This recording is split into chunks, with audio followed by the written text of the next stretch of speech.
what I figured I'd do as kind of a starting point for the conversation was kind of a summary version of. I'm not going to do this in deep detail.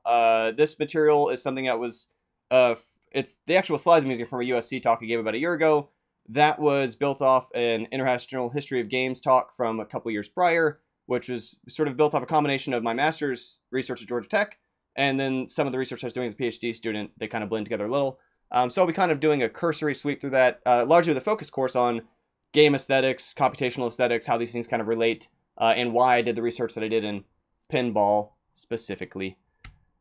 Brief discussion. I did want to mention these things before we start, because I know these were sort of important questions professor sent my way. How, when did I decide what I wanted to do? We'll talk, this will actually get to in it why and how I found the direction I did. But part of it had to do with realizing that I love game development. I've been doing it most of my life.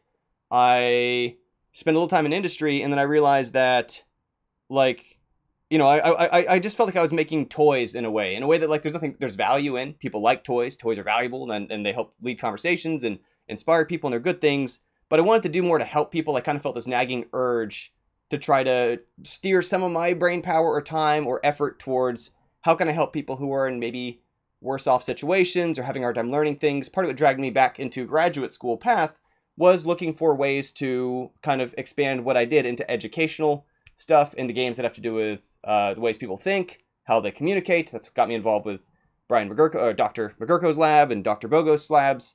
And what I eventually kind of realized was that the games I was making were doing less to help educate people than the people who I kind of dragged into game development.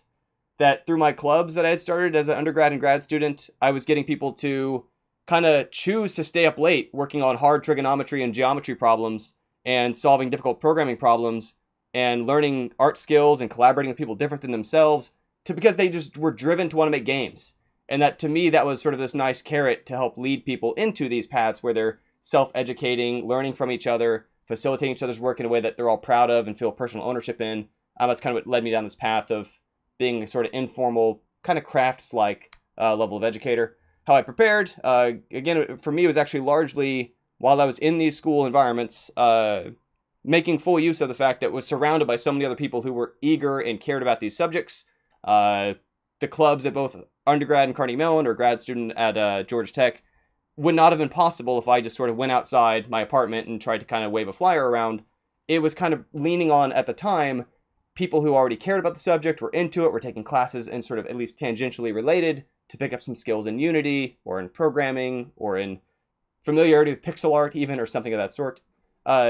Georgia Tech courses and environments absolutely helped, especially both from the clubs in terms of facilitating that stuff, but also just that I really enjoyed the time in the lab projects. The project settings were my favorite kind of thing about the grad student experience, and that they follow the same sort of model of kind of everybody fitting together for a bigger project together, for people self-directing their work a bit, learning kind of the production end as much as the actual programming challenges, design challenges, whatever, that there's always one or more people involved who are also trying to kind of maintain a Trello or figure out who's on what and how does this all fit into a longer schedule.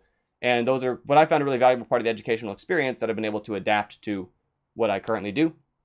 Most challenging stuff was absolutely, it sounds like a crude thing to say, but just like trying to live comfortably on a graduate student budget. And I think that that's something that everyone's maybe uncomfortably aware of, just the realities of, you know, we make these trade-offs as long-term investments in ourselves, and I was happy, but I also kind of lived in a place that didn't have air conditioning, which is tough in Atlanta, and had cockroaches and so on. It was very affordable compared to Los Angeles, but that was probably the challenging part of those years. Most enjoyable, again, classmates, peers, professors, absolutely love everybody who's involved with Georgia Tech.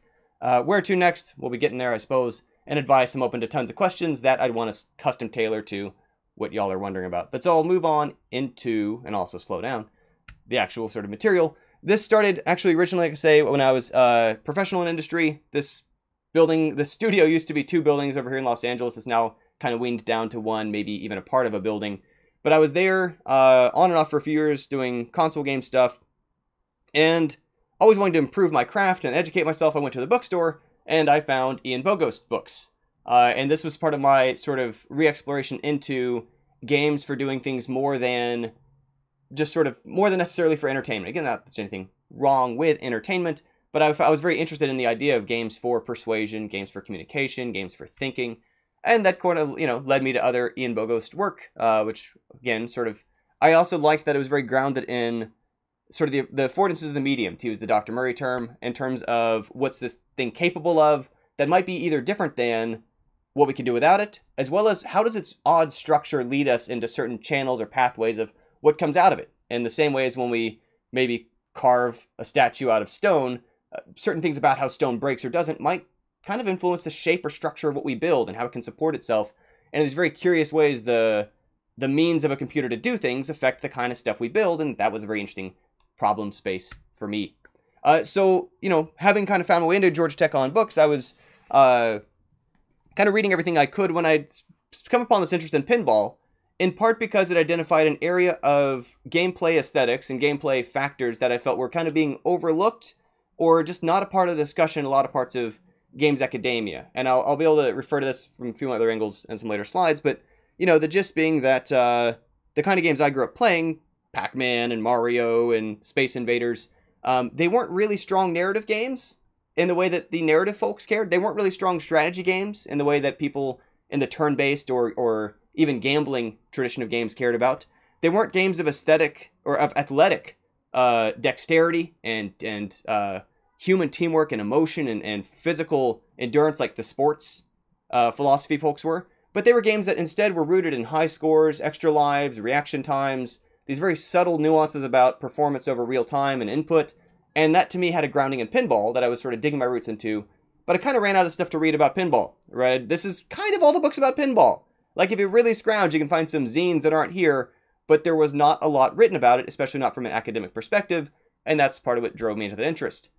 At the time, one of my other advisors and influencer in my way of doing research, Dr. Celia Pierce, who was at the time head of the Egg Lab at Georgia Tech, she was, her approach to study was very much grounded in immersing herself in the online communities she studied. Almost kind of an ethnographer approach of not just wanting to kind of study from a distance or interview people, which she did too, but also to be a character in them, that's my cat, to be going around them, getting to know the people, becoming a part of that culture, and simultaneously, fellow student peer of mine, Andrew Quitmeyer, who now is also, he's a professor in Singapore, he studied kind of application of technology to survivor stuff, to studying ecology, to being in the woods and whatever. And so he walked what he talked. He would travel out to the jungle with a giant backpack and survive off of, leading ants into stuff. I don't even know, but pretty impressive stuff. But what I respected about it was he wasn't just reading about it, wasn't just thinking about it from a distance, got himself in there.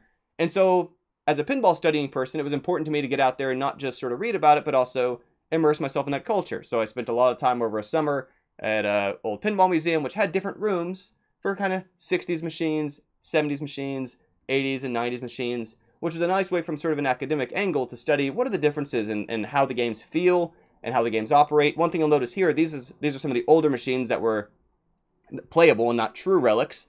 And these tables are actually at 3-degree incline. Right around the early 80s, the machines actually all started tipping to 7 degrees, which naturally increases the speed of the entire game of pinball. That was something that actually emerged partly from a technological advantage of back then, these solenoid coils were not strong enough to throw a ball up a 7-degree incline. So it wasn't even that they had an optimal choice to make this game slower and floatier. It was that they couldn't do a faster, high reflex game. Technology didn't exist for it, or at least not at scale of economy for, these have some different dynamics than a digital product might. And thing I'd do is I'd go out to play them in the field, because necessarily things in a museum are so well maintained, and that's not the reality of pinball. I continue to feel sad when I go to Santa Monica Pier here in Los Angeles, where there are many great world-famous pinball machines in just horrible disrepair. Flippers that don't flip, pieces that don't go down, lights that don't light. And this is kind of the reality of when you play these things in public spaces. The playfields are dirty and covered in iron filings, pieces don't work.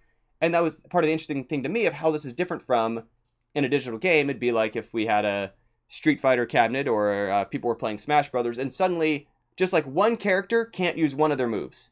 And like these very nuanced kinds of breakage because of this very physical artifactness of it in a way that in digital kind of all turns on or doesn't usually. I mean, I guess a button can break, but for the most part, it all kind of works and we can take that for granted as a holistic system, whereas part of the design of these games often had to adapt around okay, literally, can it detect that it's broken and then make a slightly different game based on that?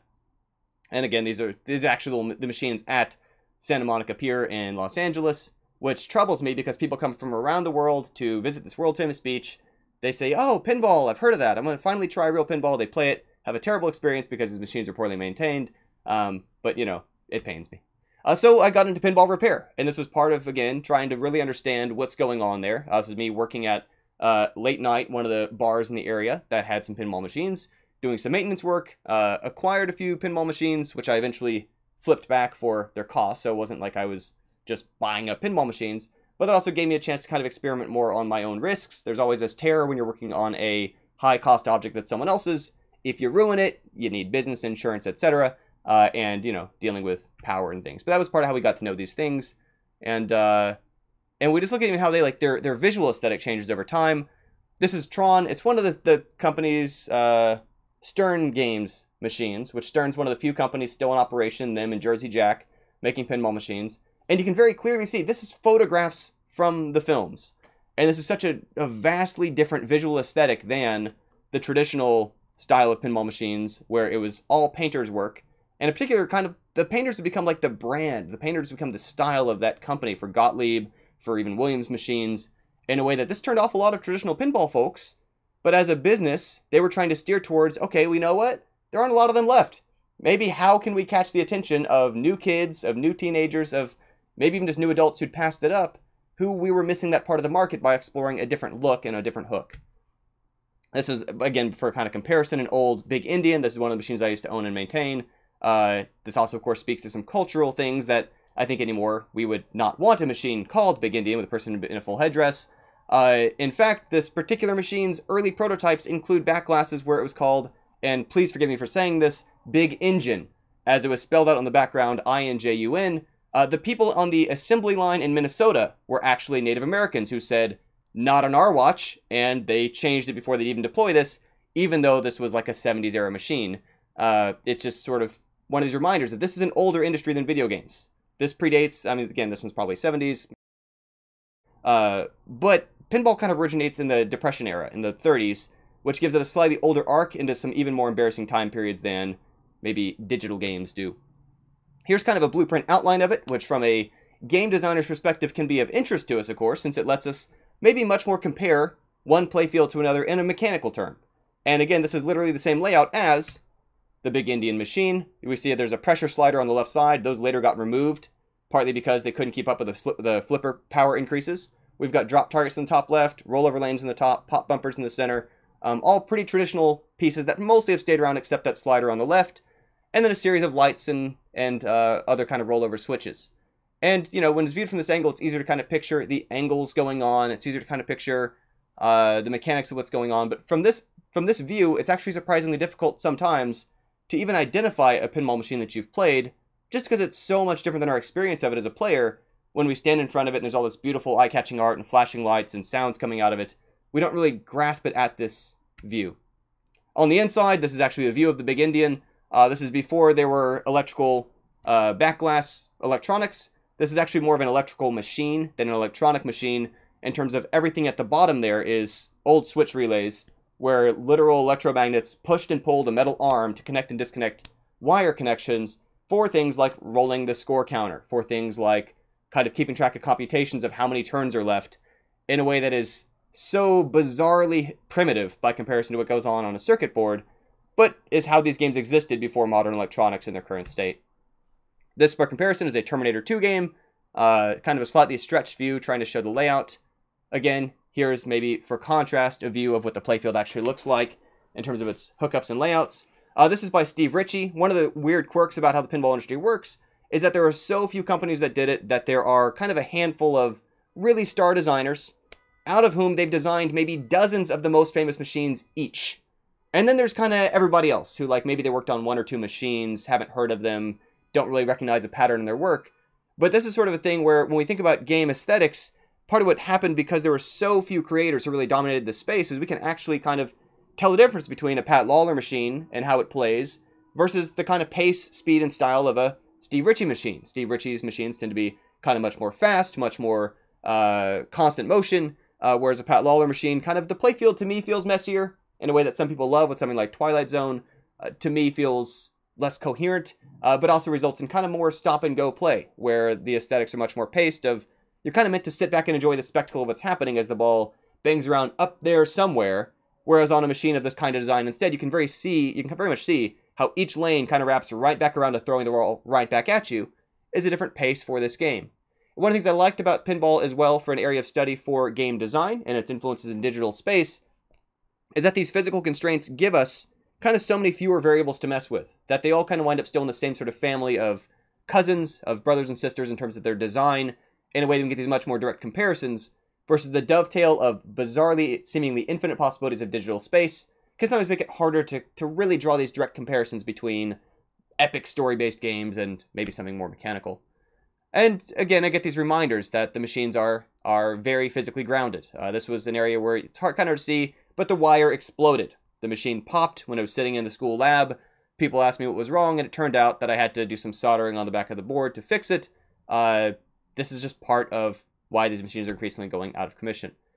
And what I like about it too is it reminds us how when digital games entered our culture, their vehicle was actually largely cabinets. These physical things that sat somewhere that you would be at a bar, at a bowling alley, at somewhere, at a laundromat where they know you've already got quarters. And that this was originally part of our experience of finding these things, discovering these things, having associations of these things wasn't about sitting at home alone in a quiet room where they control the soundscape. One of the things, though, I've got my little MAME cabinet behind me. It's not a real arcade machine. Frame, by the way, gift of Burton Posey, Atlanta indie game developer. I think he's still out there. And part of what I have on there is actually audio from like hour-long loops of late 70s games, early 80s games, late 80s games, early 90s games, etc. Because when you play certain games, the background sound isn't meant to be a silent room where all you have are incredibly loud Pac-Man sounds or Space Invader sounds. The background's supposed to be the games that came out in the several years prior that would have surrounded it.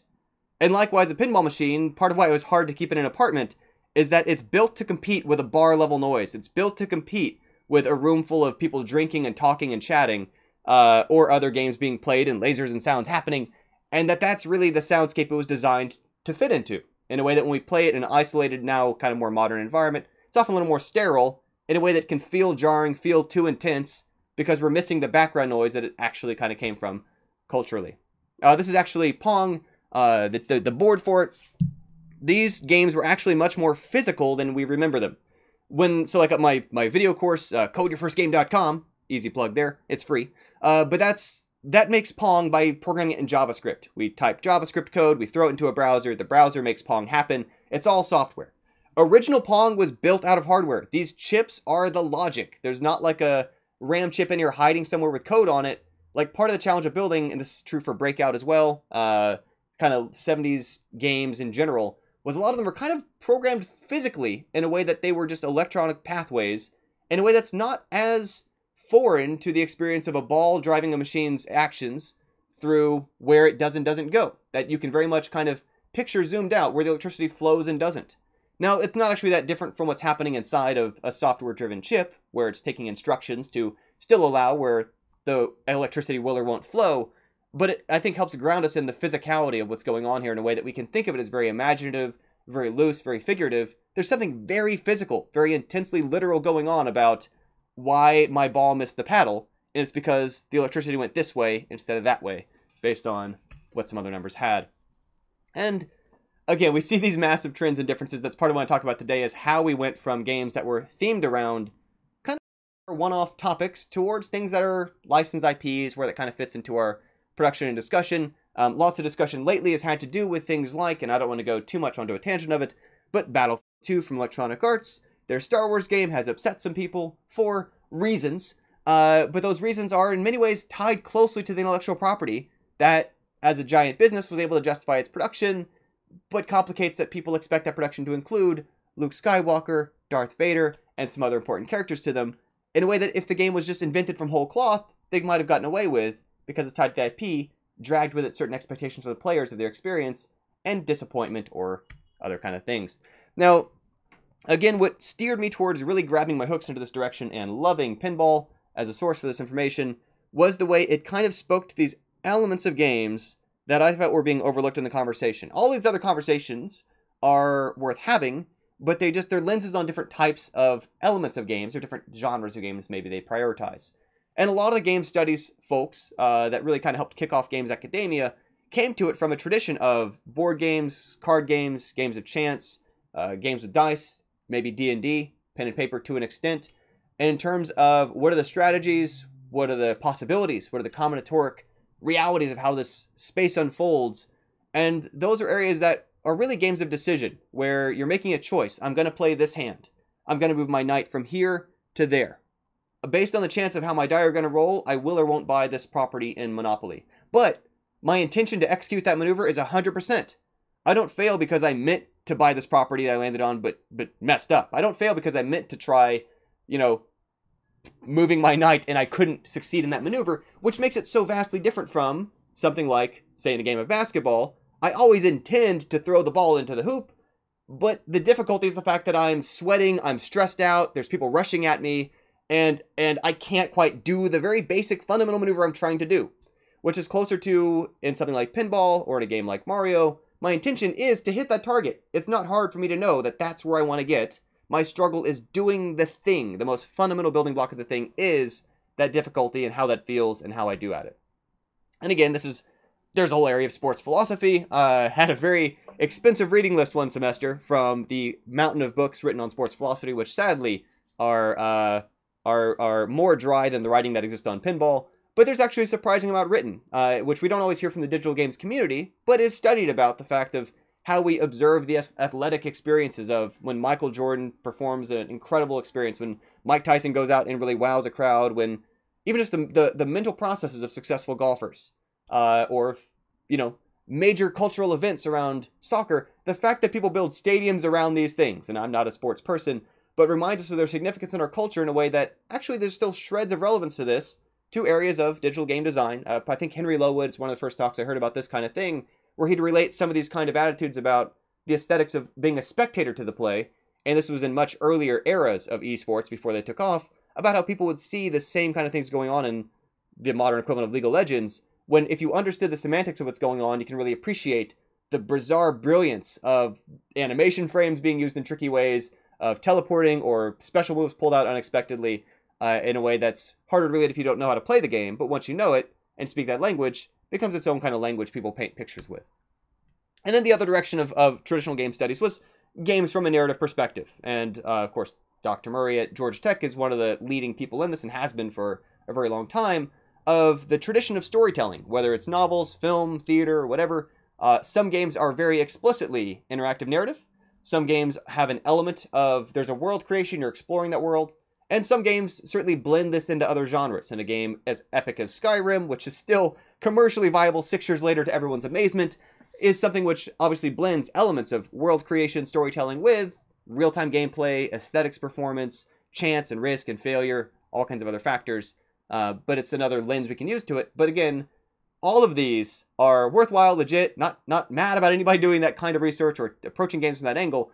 I just felt like they were overlooking the things that I found interesting about games. The hidden element about what made Burger Time different from Q*bert, from Defender, from Joust, from Pac-Man, which again, all of these games, unless you're at an incredibly world-class, high-score level of skill, are not games of strategy. You're not failing these games because you made the wrong call. You're failing these games because you reacted poorly or you were distracted over here when something happened over there. They aren't games that have that sort of athletic, physical dexterity training component to them. Again, at a high level, people have died of heart attacks playing Berserk. I'm acknowledging that. And people who do 1,000 clicks per minute in a modern esports, there's a level of they've got to be honed for that. But for everyone else's experience with this, people who are neither total first-time players nor people who are world-class experts, everyone in the middle, that's not really a game that's physically stressing us out to play it. It's something else going on there than our musculature. And that's actually part of what interests me about these, that they were a type of game more people could play, as we'll get to in a minute for more pinball stuff. And then lastly, again, narrative-wise, there's kind of a veneer of this guy's making sandwiches, or there's ghosts and ghosts are bad, so avoid them. But these are not games studied for their narrative arc. These are not games that were competing with books and film to tell a story, to inspire us to action in the same kind of way.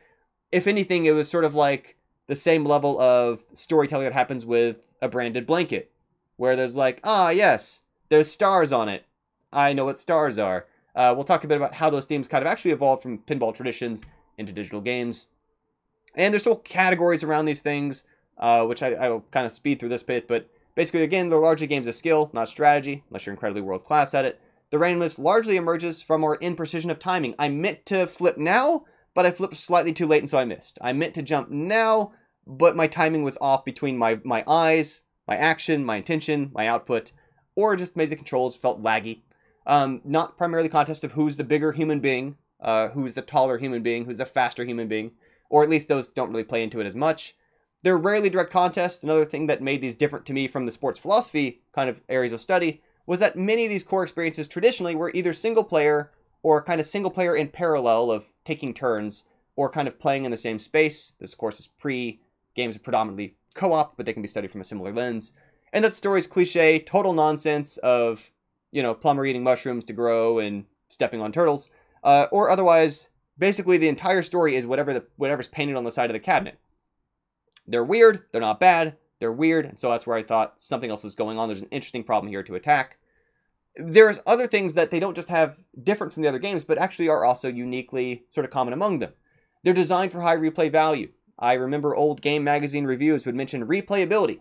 In the same ways they'd have a score for graphics, a score for sound, a score for these kind of elements, art, or whatever. There would be a score for replay value or replayability of how much am I expected to play this again and again.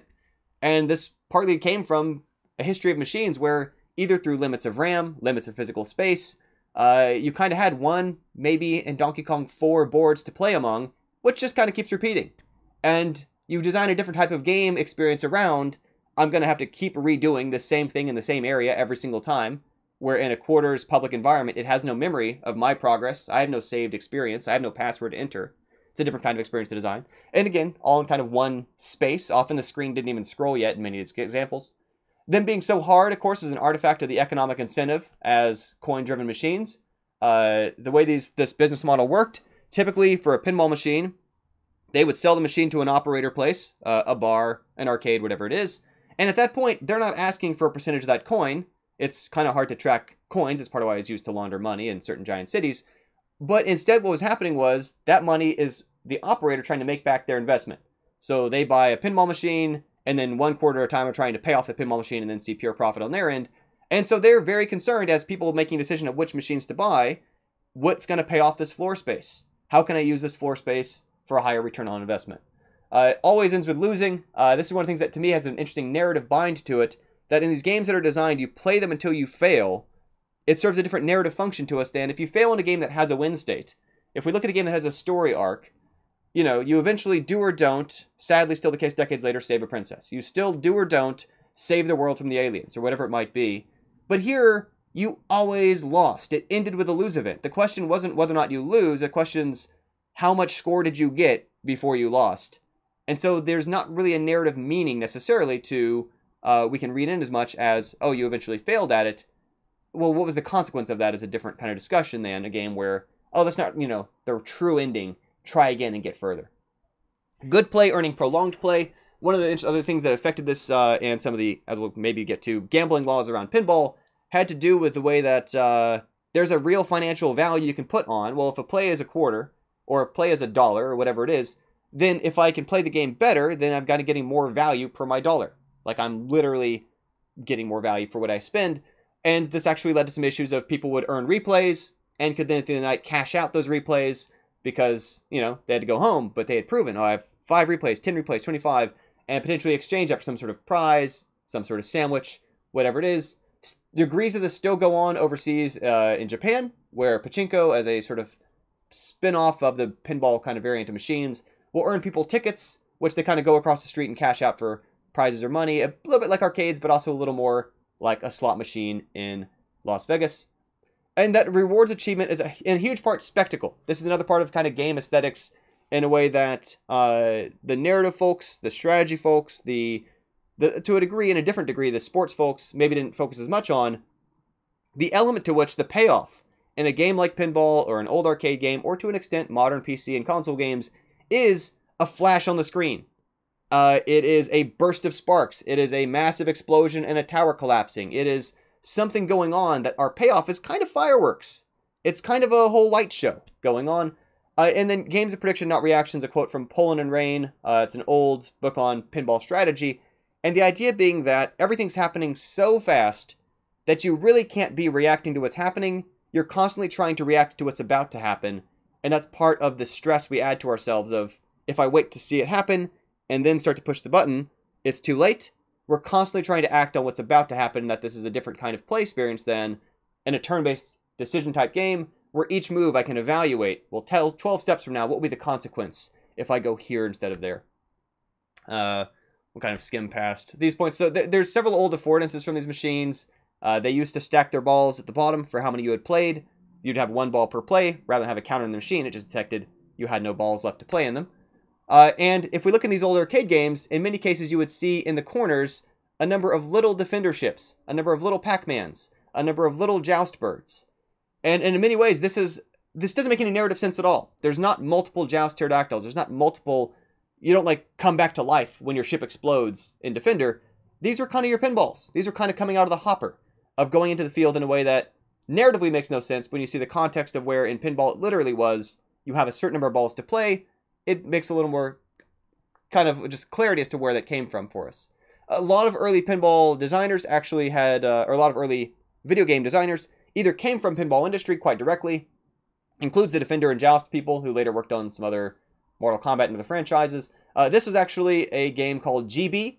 It's a blend of pinball flippers and pop bumpers with kind of breakout style mechanics. This is actually by Toru Otani, later made famous for Pac-Man and Pole Position. This is one of his first commercial games out of Namco, and Namco Japan didn't make pinball machines. Toru Otani liked pinball games, so he found ways to mix his pinball elements into his early game design in a way that when we look at even a game like Pac-Man, there's certain mechanics that have to do with essentially a variation digitally of rollover lanes to make sure you cover the playfield, of special when lit type mechanics. If you've got a pill, there's a timer to get a special follow-up action and score reward out of. These sort of patterns that follow very directly from things that happened in the pinball sphere of how the gameplay experience has happened. And again, this is Mortal Kombat's franchise actually was led partly by a person whose background was also in pinball game creation. Now, when we think about like the aesthetics of the play experience and what kind of gamer does or doesn't come from this tradition, I think George Gomez, one of the pinball designers who's also in and out of digital games industry, talks about the near-miss experience. That when you're designing something for a public space, and again a reminder, you're not playing these games sitting alone in a living room, you're playing them where your friends might be there, where strangers you might want to impress might be there. You want to take the pressure off the idea that you're horrible at it. That if you're doing it badly, other people are watching, in a way that's not the case if you're playing on your smartphone, if you're playing alone on a laptop. And so because of this, in a pinball machine, they'd often design it so that if you missed what you're aiming for, you still get something else. It's easy to say, oh, I meant to do that. It's easy to say, yeah, let's roll with it, let's go with it. And in many of these old games designs, when you're firing into a field of aliens, when you're shooting in early asteroids and there's rocks everywhere, even if you miss, you hit something. And part of the gradient difficulty we get is this shift from allowing you to get away with that excuse to having it catch up to you that there's one alien left and you can't hit it because it turns out you're not as good as you've been telling yourself. But this is part of the design for these sort of games in a way that maybe gets lost in the isolated experiences, but is one of the aesthetics from, again, emerged from public space, public games. Atari was one of the early companies into pinball design. This is a double-wide Superman, which, again, you can see there's a little bit of experimentation. For the most part, the industry kept the same sort of formats and standards, but there was some experimentation. The history of it actually kind of dates, I say, Depression era. That's where kind of the things we might even hand-wave and call pinball machine originate. But it actually dates back hundreds of years, even earlier, depending where we look at its origins. In many ways, billiards, which itself was evolved from, in some ways, lawn bowling games, is sort of the tradition where the wealthy people could go out and bowl in their massive, well-guarded lawns. The peasants would have to go to the local tavern and play a little kind of tiny version of bowling through pool or billiards equivalents, where that's part of apparently why, and this is, as we had a hard time finding a really nice source on, but supposedly it's part of why the felt is green, is that it's supposed to be mimicking the garden that we didn't have to bowl in as not being royalty. Later versions or spin-offs or sort of deviations from the main core experience of this included various forms of target shooting, which you can see at the bottom and the bottom right.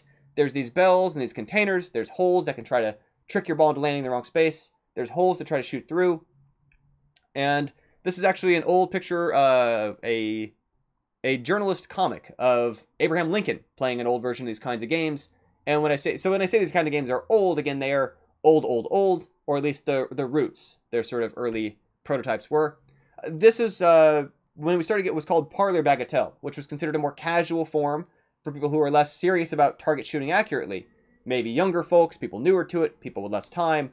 And if you look on the left side, there's a big mace, is what it's called. It's like a pool stick.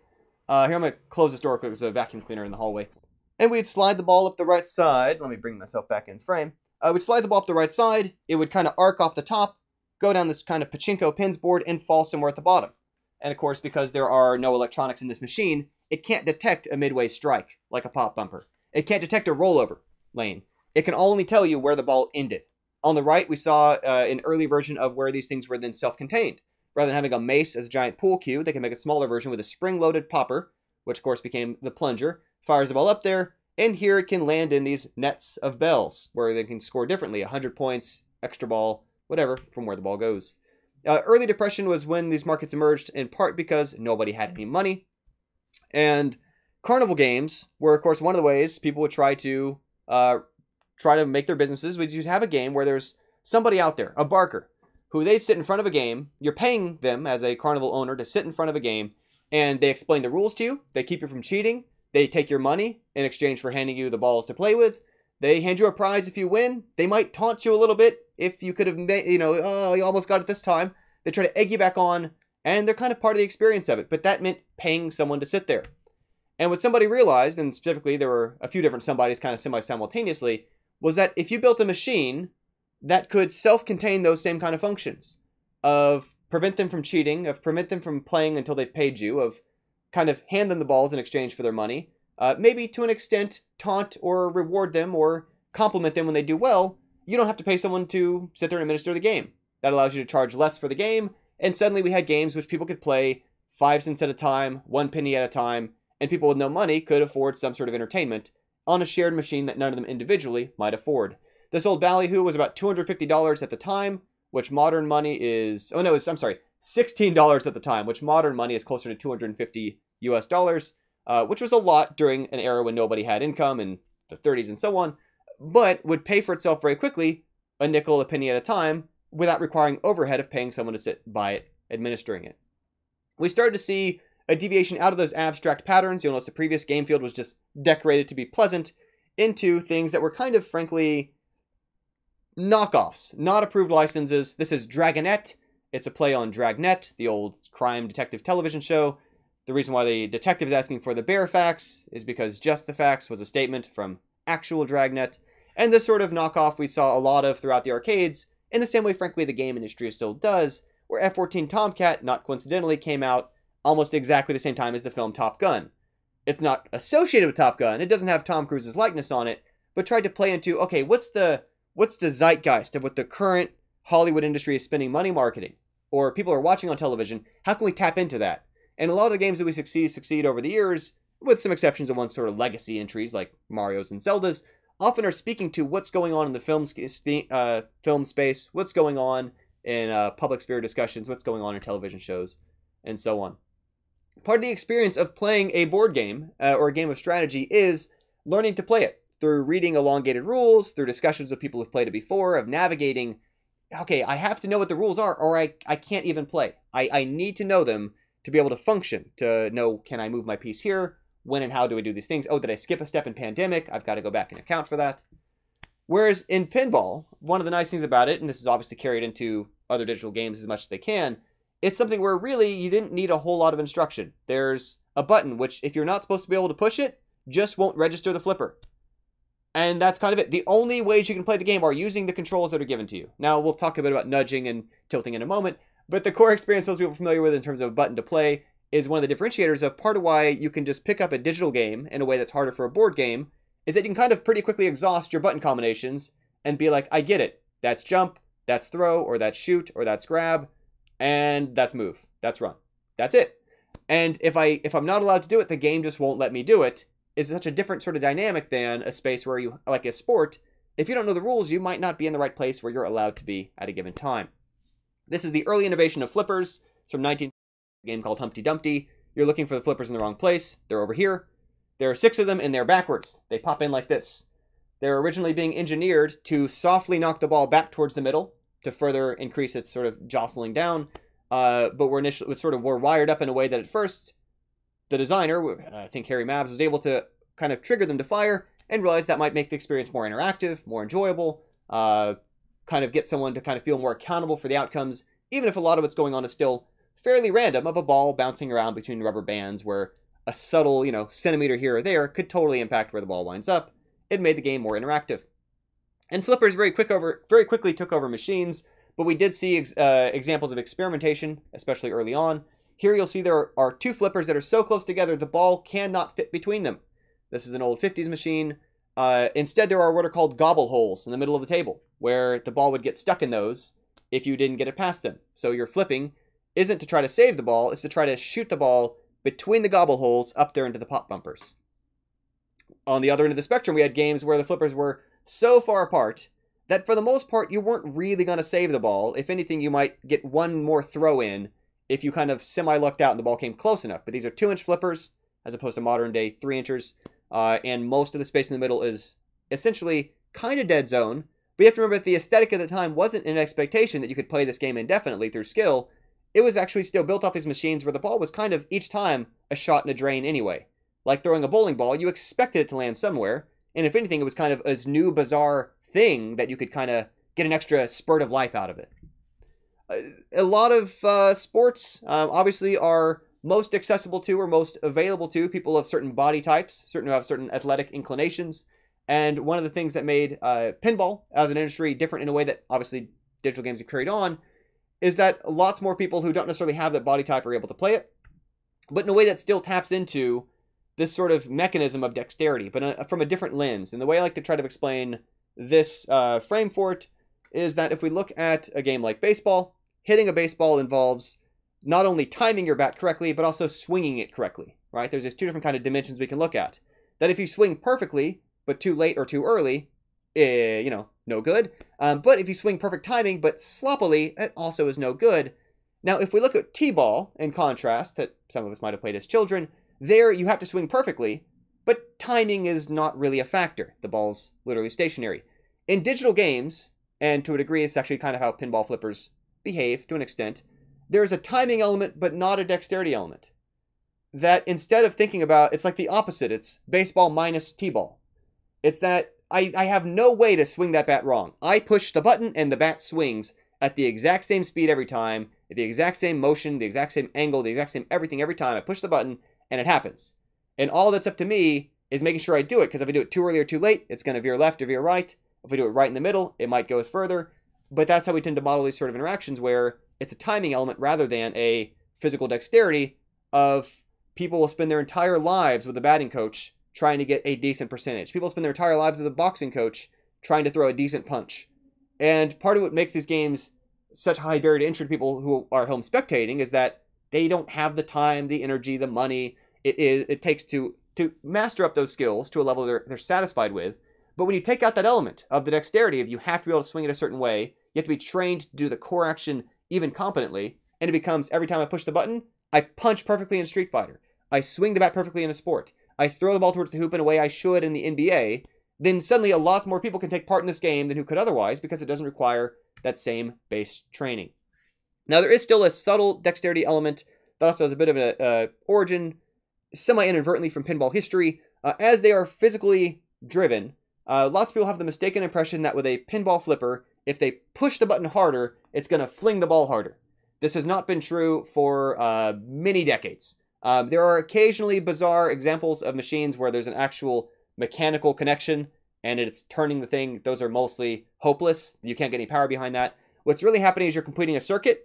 That circuit is charging a solenoid coil or copper wire wrapped hundreds of times around a thing which pulls a metal plunger in. That's swinging an arm at full charge while the button's held down. So whenever you push the button and hold it, you're getting the same oomph out of it.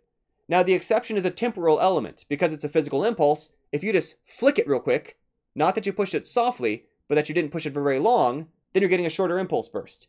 And through that, talented, experienced pinball players can actually achieve effects like getting a pinball to just gently hop from one side to the other as it rolls across by doing a partial flip. But the same mechanic actually partly carries into Mario. This is something popularized through Game Feel, book by Steve Swink. Steve Swink's on my pinball thesis committee, where the longer you held the jump button in Mario, and this is still true for Mario Odyssey as much as it was in Super Mario Brothers, the longer you hold the jump button, the longer you stay in the air. That it's not actually a force element, it's a timing element of when I let go, that's when the force lets up. But again, it takes what used to be an element of physical force, an element of I had to be a certain powerful person, or an element of dexterity in terms of how I move my limbs or how I move my body, and turns it all into pure timing and our relationship to our muscle memories and how we execute those things. One of the things that sort of emerged from these in terms of their draw to the public, as well as mechanically what made them work, was trying to appeal to metaphors. So this is Baffle Ball. It's an early sort of cousin of Ballyhoo shown earlier. And obviously it looks like a baseball field, right? Like, I get this. As someone who has seen baseball before, I understand that that's a baseball diamond.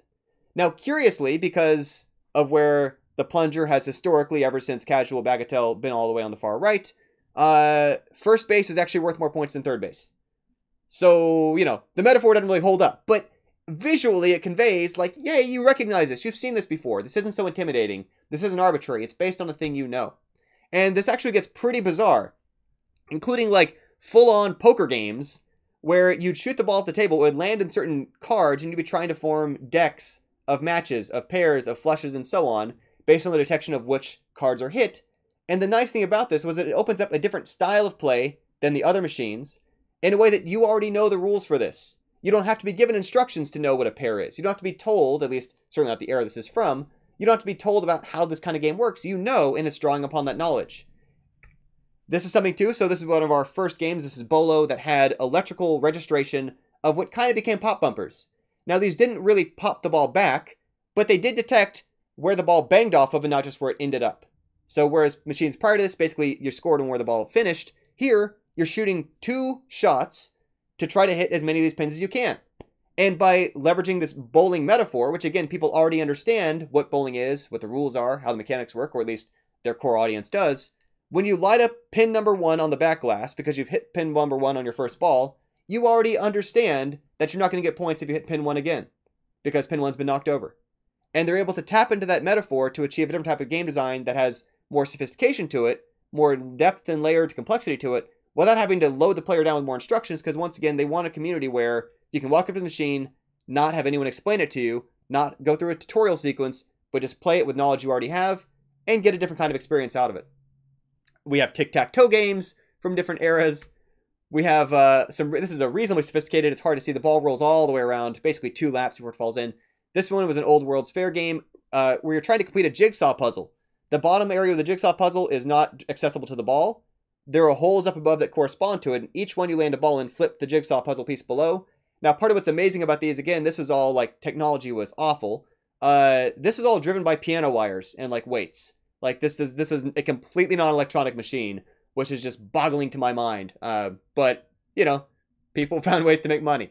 And if we look back at old games like Pong or NBA Jam, these are both tapping into metaphors of our understanding of what tennis is and what the objective is, of what basketball is and what the objective is, more so than it's really necessarily trying to simulate the experience of tennis or basketball.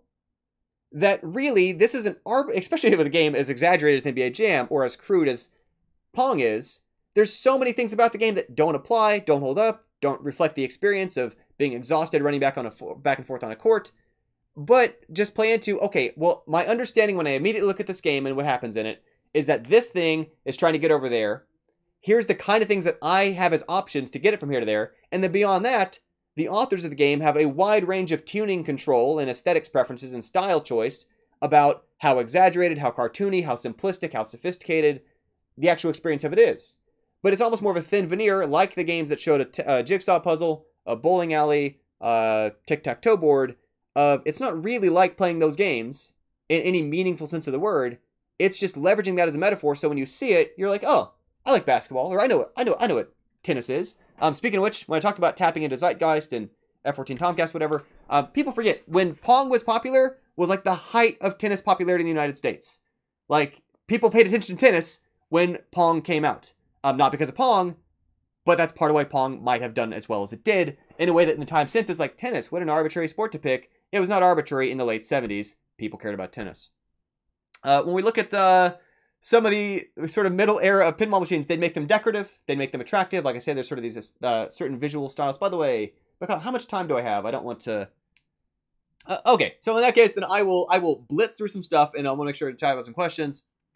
Early game stuff, we're pure points, 50,000 for this, 2x bonus, whatever. Increasingly, games start to tell stories by having hooked to a narrative of, I see I'm advancing a red light in high speed from, green to yellow to red, and then I'm running the red light, and then the police are coming to get me. And this is part of the dynamic of how high speed tried to tell kind of a microcosm of a story, even if many of the elements on the playfield, like the pop bumpers, were non-narrative. They were also just pure score elements. Even games that seemed purely mechanical, like Breakout, had story context around them. So old Breakout had theming on the cabinet, not in game, about breaking out of prison. And Super Breakout actually used a space exploration metaphor of you approach a rainbow wall in space and you have to power past it, in a way that they connected pure mechanical experience with no narrative influence into how can we give this a narrative veneer. And it's part of where we have these remnants like collecting coins, collecting rings, collecting these other elements that are essentially derivatives of rollover lanes, of pop bumpers, of pure score elements, in a way that make no narrative sense as to why Mario's trying to get cash. He's not going to be able to pay Bowser to fix the situation. He's not trying to buy items. But if you didn't have these, he wouldn't explore the space in the same way as the ball wouldn't go all over the playfield. And we still see these in, Lara Croft type games, of your treasure hunt type experiences, where they're trying to get you to fully explore the space and see all that the designers have laid out for you. Short play sessions, high replay value, immediate accessibility, high difficulty, and minimal content length are kind of the core elements around this stuff. And what made it increasingly relevant as of about a decade ago was the indie scene, in terms of the kind of games that we can afford to build, often mimic more the arcade experience than the home console experience in terms of its scope and scale. As well as, this is also the same, I'll just flip through more examples of that stuff. I'll keep on skipping. As well as indie games. Commercially, Cannonball, etc. would again play to, can we get a single narrative point and build a replayable experience off a small amount of content.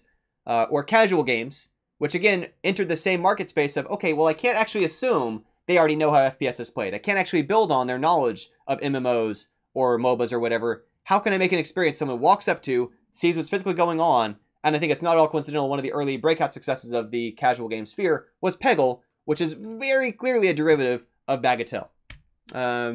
Old games had some sort of cutscenes in them where they would have little racing cars up here would make progress as you made progress on the playfield. These little boxers would knock each other down as you scored points on this old boxing machine.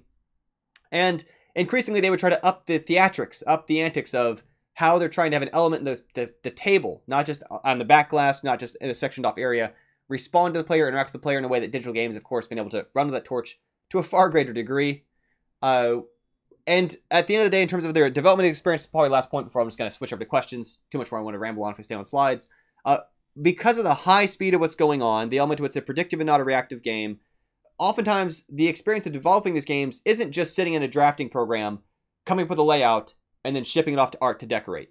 It's constant iteration. It's what's called whitewooding, in which they would build a table without the art on it yet, without having yet painted themselves in a corner, quite literally, and instead would try to move some things around, play it for a while, drill some holes, move some pieces, try it again. And the same kind of more experiential loop we have for real-time gameplay design experiences with lots of hacky, rapid prototyping to figure out what's worth settling in on, locking in on, plays well enough it's worth decorating, and then how can we, from that, kind of work backwards from the play experience we want to convey into something that fits our narrative mold.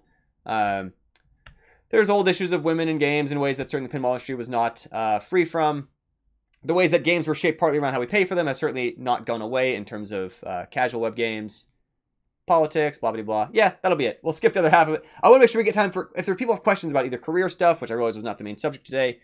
Yeah, so the question was, can you draw connections between the design for pinball and the old coin-operated arcade games and what you see now, which is more remakes of pop culture, mobile games, etc. Did I get that right? All right. Oh, yeah. And again, so they absolutely, they both play off of the same constraints for different reasons in terms of trying to reach people who will not soak in long instructions, who will not, who need to be able to look at the thing and immediately understand, here's what I'm trying to do. That it's not trying to build a narrative arc through a sequence of content of, level 1, level 2, level 3, boss, boss, boss. It's instead, my wave bird just has to land in the crevice, or I've seen arcade machines that were, I made Topple back in 2008, co-made it, and I've seen arcade machines that knocked it off because people just you're just stacking shapes with faces, and they have to balance. And anything that kind of speaks to that sort of level of no explanation necessary works better in the casual market, requires less content, and often what happens too is that those are things which, and a lot of it goes on in high cost markets, and this is true whether it's from what Zynga used to do, how EA sometimes operates in their smaller spaces, or in the arcade machines, is those are very high cost risks to build a cabinet. When you're building a piece of hardware and shipping it all over the world, there's all kinds of extra electrical engineering costs, there's all kinds of extra hardware costs, shipping, distribution, parts of that model that you don't want to screw up, you don't want to take chances on, and it's risky to just kind of like release an experiment, because it's almost, if you're going to do it at scale, it almost makes more sense. And so instead, a lot of what happens for large companies is they will leverage the smaller sector for essentially their external R&D. They can check and see what small experience has someone else taken the risk on in a more affordable, low-cost way that's been well-received, that people are responding to, that people recognize, that people know something about. And if they can put that up on a bigger device, well, then suddenly there's a transfer of knowledge in a way that, someone who already, even if they have already played that game on mobile, then they can come to it with a feeling that they're going to be impressive at this. They're comfortable playing in a public space. They have the skill at it.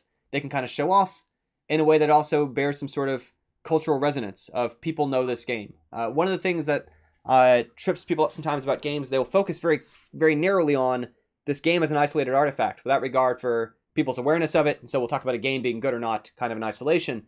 But when someone says something like, I beat Dark Souls, or someone talks about, such and such from Zelda, those things bear cultural weight to us because we know what they are, because they're things that we've heard of, we know some things about, we know what it does or doesn't mean when people choose those things and stick with them in a way that they persist until they finish them. And in the same kind of way, if you just play an arbitrary experience no one's recognized before, no one's heard of before, no one's seen before, and do well at it, it doesn't really hold as much cultural currency among peers as like this person's like really good at this Angry Birds looking thing, where it's something that they've played that thing before, they've spoken that language to a degree, might help them recognize that, again, to go back to that sports athleticism kind of thing, we can recognize their skill in it because we speak that language. We know their units. So they have this nice kind of dual overlap of easy enough, you can walk up and just kind of play it without needing the instructions, but enough people are familiar with the core mechanics of it that it's meaningful to them to see someone succeed at it. In the same way someone who's tried playing a club level, school level sport sees a professional and has a higher appreciation for, that was really hard to do.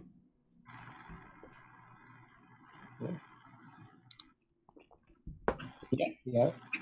So, what's the motivation for people who lost one game to put another quarter and play more? Is it just another adrenaline shot? Is it, I get more lucky next time, or is it I get better at it? Yeah, so this is actually another part of their design that actually plays heavily into subscription-based games, online MMOs, and other kinds of categories of games, including Zelda, Skyrim, etc., where there's often, I can't remember if it was George Gomez or Pat Lawler trying to make the point of, both of them famous pinball game designers, that whenever you tried to finish the game, making sure you almost got at least one of the objectives. And so a lot of pinball machines have lots of different kind of progressions, where there's ways to advance on the number of times you hit this loop, ways to advance the number of lights you light up, ways to get, I got 4 out of 5 pop targets down, or, I spelled out most of this word from hitting the letters. And if you finish and you were kind of one hit from succeeding at one of those measurable goals, then you kind of feel like, I was like kind of one shot away from having made this extra big bump in my score. And there's this feeling that if I go back to it, it was one random kind of shot when I just happened to miss or whatever. And oftentimes what happens, how we kind of wind up, addicted is a word people use. I think it's not quite as negatively connotated as that. But when people kind of wind up, say, okay, I'll just play for an extra 30 minutes or whatever, and they have a hard time stopping the even bigger console games or home PC games, it's partly because there's enough overlapping things to be making progress on that they're kind of already just starting another quest by the time they kind of haven't just finished the other one. And they kind of almost unlocked another thing, or they just need like 2 more seeds to upgrade their number of inventory slots. So they just need like, if I just go talk to this person in the village, we'll finish this mission. And in the process, they've also kind of already spun up another objective. And it partly has to do with these things of, again, this completionist attitude of, I was almost done with that. But it's not on a linear scale. It's not just a single thing where it's easy, like there's a lot of gap in the middle. By overlapping them through kind of a selection bias, you pay attention to the one that we almost got, and that's often considered a part of it, brings us back to it. But again, also there is this element that's hard to completely get rid of visual. This is another one George Gomez explained in a documentary as, like, you should want them to feel like a rock star, like the crowd's cheering, like everyone's excited about their success, like there's lights going off and flashes and sounds happening. And it's the same things that happen in casinos. Same thing digital games still do to this day of winner, winner, chicken dinner, of player of the game in Overwatch, of acknowledging people in a way that, like, having their successes kind of waved about and applauded in a way that, because of the mixture of that with the earlier described, I meant to do that effect of a crowded playfield of even if you miss, you do something. Kids will just play with a game, not even understanding how to play it yet, or what the rules are, or what the objectives are, how to advance their score, but knowing, don't let the ball drain, keep the ball going, and then something amazing will happen. If it's Medieval Madness, Tina Fey's voice comes on and declares things from the Princess in the Tower, you have to save her now, and they don't know quite how they did that, but it lets them know, like, I did something, I'm getting somewhere, I'm winning at this, I'm feeling good about it, and those are things that, like, we like being acknowledged, we like being rewarded, same way we like an A, we like a promotion. It's a smaller version of that in a way that for folks who, it's part of the entertainment of it. Feeling like we can see when and how we're improving at it because it's acknowledging us. It's recognizing when we've done good things. So I offered you a choice. I think you picked the last one, but I want to confirm. I said, do people do it because they think they'll get more lucky or they think they'll get better? Oh, sorry, I didn't hear a question. Yeah, so both. And actually part of what I like about this sort of realm of games is that it's kind of accessible in kind of an onion sort of way, where literal children who have to stand on a stool to bang the buttons can enjoy it at a level of stuff happens and it's amusing. And meanwhile, adults can have spent decades honing a specific machine to try to be world-class ranked in it, where they don't really pay attention to the art anymore, they don't care about the aesthetics or sound anymore. They have just tried to really get really, really, really good at nailing certain targets, controlling the ball, understanding the mechanisms of optimizing their score, when and how to balance their risks. But for a game to be high barrier to entry, and think of it a bit like a sales funnel, it has to be something which both works for someone who is a casual player who's kind of plays it as a level of chance, kind of just tries it to see, who can get enough success out of it to get a footing in it, but still has enough depth to build on, that it's not just the dice roll, it's not just a roulette wheel. There is enough of a skill element there that there's something to be developed to separate your performance from somebody else's in a way that separates it from what might be a lot of casino games. This is part of what helped pinball machines get illegal. They were illegal in several major cities. Reasons are complicated. Partly they were payout machines that literally were mechanical slot machines. Partly there was bingo machines, which were much more gambly than the pinball machines you're thinking of. But they were outlawed in Chicago, New York City, several major cities until like the mid-70s. And flippers are part of what helped make the case that these are in fact games of skill, where someone can improve at it, where it's not just chance, where they could demonstrate a skilled player could call a target, nail that target, have an intention, make the intention happen, took it out of the sphere of being regulated by gambling laws into the sphere of this is a skill game, and opened up the markets they could put it in, the audiences they could target with advertising, the settings they could place the machine, and operators they could sell it to. And that was part of why the flippers kind of took over the industry very quickly, was they even released, in many cases, mod kits for pre-flipper machines, ways to try to add flippers to them, to bring it out of this realm of just lucky chance, roll the die, into there's a skill here. There's some sort of way to influence the outcome. So there are virtual versions of these games. Are they pitiful or are they competitive? Could you compare the experience of playing the real pinball versus the virtual? Oh yeah. So the digital stuff, very mixed feelings. Lots of people feel like they've played pinball when what they really played was the Windows Cadet, Space Cadet thing that shipped with like Windows 95. And part of the problem is like it's pinball in the same way as fish on a screen is an aquarium. Which is to say, like, it's not. It just isn't. In a way that, like, if you go to see a live hockey game, it's a very different experience to be there because of the raw power and sound and movement and speeds in a way that on a television camera on a flat screen just do not come across. And a lot of what happens, even when we see very, very faithful adaptations of... So Zen Pinball, or not Zen Pinball, opposite of them. Pinball Arcade has been great about, they will literally go out and they get the licenses from Gottlieb, from Williams, from these various pinball companies, Stern, to make digital versions of their machines exact replicas. Same score points, same art, same everything. Part of the challenge is when you're playing a physical machine in front of you and a castle shakes because you've like destroyed the castle, or this freaky clown head talking to you on the table, and like it's plastic and it's talking to you and its eyes are blinking. It's very uncomfortable. It's like a living mannequin. It's like this like toy is alive somehow in a way that when it's represented on a digital screen, compared to the things we're used to seeing in digital space of a dragon crashing through a castle and seeing the bricks shatter everywhere as it breathes fire, just don't register on the same level of how spectacle registers on a machine. So it's actually, again, to contrast them with the accurate reproductions of Pinball Arcade, Zen Pinball, as a different digital games franchise, has tried to instead say, okay, how do we compensate for how much the tactility, the in-person experience doesn't come across on a screen? And so they have things like Iron Man walking around on the table. They have things like, you know, Wolverine jumping across and punching the bad guy above the pop bumpers, which annoys some purists, but is trying to recreate that level of energy that otherwise is lacking. Another sort of parallel to these things is that if you've ever seen a bootleg video of like a live play, and it doesn't matter if it's like a Broadway production of it, it's unwatchable. The theater experience live is just fundamentally a very different space of energy of like they're right there than when they're simulation or recording, and the same thing's true certainly for pinball. And so again, I like it as a preservationist that it makes it so more people in the world can be familiar with Terminator 2 games, Twilight Zone, pinball, etc. But they are absolutely still night and day from a steel ball going 4 meters a second right in front of you over an area like 2/3 the size of your body, lights that are like causing you visual distraction from their partly blinding areas of your vision. In a game like F-14 Tomcat, there's a jag-off pop bump. There's a piece where it fires a ball so hard it jolts you from it like kind of cracking somewhere else in the machine as it strobe lights you in the face so you can't see what's going on because like you're an F-14 under attack, and it's just so much more visceral with a physical machine there and all these things shaking than anything you can do on a screen. So it's something lost, but it's accessible to a degree which, you know, these machines are breaking and parts aren't getting made for them to replace them. So I'm glad they exist in digital, but it's not the same. Just hearing you talk about the aesthetics of pinball machines and how people design for audiences to come, you know, use pinball machines without any instructions and preparations, sounds quite similar to museum exhibit design too.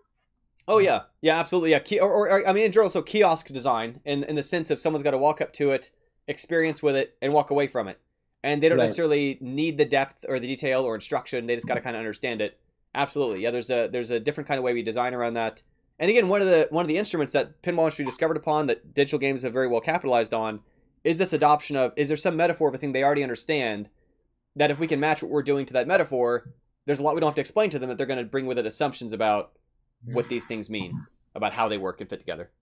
Yeah, so thank you so much, Chris. That was really awesome. I guess if anyone has questions, I can relay them to you. You can get in touch if you're okay with that. Sure, yeah, by all means. All right. Thank you very much. Thank Bye. you. Bye, everybody. Have a great day. Did anybody See here ya. play real pinball? I have a little bit. I spent quite a number of hours playing this.